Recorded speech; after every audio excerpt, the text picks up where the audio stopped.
Friends welcome to Kollywood சின்டாக்கிஸ். இன்றைக்கான வீடியோவில் நம்ம என்ன பார்க்க போகிறோம்னா, நம்ம விக்ரம் சாருக்கு ரொம்ப வருஷமாகவே படம் ஓட மாட்டேங்கி படங்கள் வந்துக்கிட்டு இருக்குது. ஆனாலும் அவருக்கு ஏற்ற மாதிரி அந்த படங்கள் ஓட மாட்டேங்கி ஒரு ஆவரேஜ் படமாகவே அமைஞ்சிருது.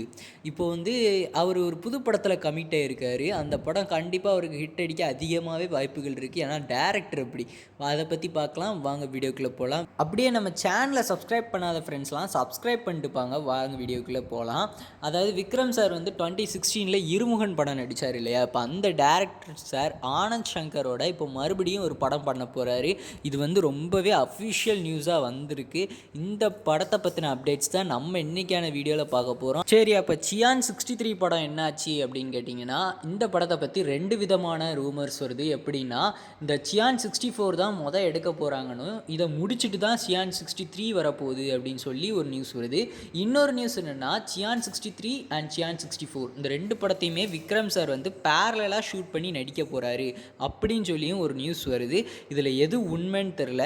ஆனால் இந்த படத்துக்கு மேக்ஸிமம் சியான் 64 முடிச்சுட்டு சியான் 63 படத்தை ஸ்டார்ட் பண்ணுறதுக்கு தான் அதிகமாகவே வாய்ப்பு இருக்குது. ஏன் சொல்கிறேன் அப்படின்னா, இந்த சியான் 64 படத்துக்கான லுக் டெஸ்ட் இந்த வாரம் நடந்திருக்கு. சரி, இந்த சியான் 64 படத்தை பற்றி பார்க்கலாம் வாங்க. இந்த படத்தை பற்றி வர ரீசண்டான ரூமர்ஸு நியூஸ் பார்த்திங்கன்னா, இந்த படத்தில் இருமுகன் படத்தில் நடித்த எல்லாருமே இந்த படத்தில் இருக்காங்க அப்படின்னு சொல்லி ஒரு ரூமர்ஸ் வருது. இல்லை, டேரக்டர் ப்ளஸ் ஆக்டர் இவங்க 2 பேர் மட்டும்தான் இப்போதைக்கு இந்த ப்ராஜெக்டில் கன்ஃபார்மாக இருக்காங்க. மிச்ச கேஸ்ட்லாம் இனிமேல் தான் முடிவு பண்ண போகிறாங்க அப்படின்னு சொல்லியும் ஒரு நியூஸ் இருக்குது.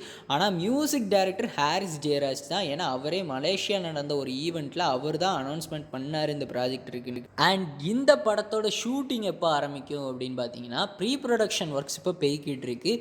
மே மந்த் இந்த படத்தோட ஷூட்டிங் ஸ்டார்ட் பண்ண போகிறாங்க. அண்ட் இந்த படத்தை இந்த வருஷத்தோட எண்டுக்குள்ளே ரிலீஸ் பண்ணுறதுக்கு அதிகமாகவே வாய்ப்பு இருக்குது. ஏன்னா அந்த படத்தோட ஷூட்டிங்கே அவங்க ஒரு குயிக் ஷெட்யூலாக தான் எடுத்து முடிக்க போகிறாங்க. ஒரே ஒரு ஷெட்யூலில் எல்லா ஷூட்டிங்கையும் முடிக்க போகிறாங்க.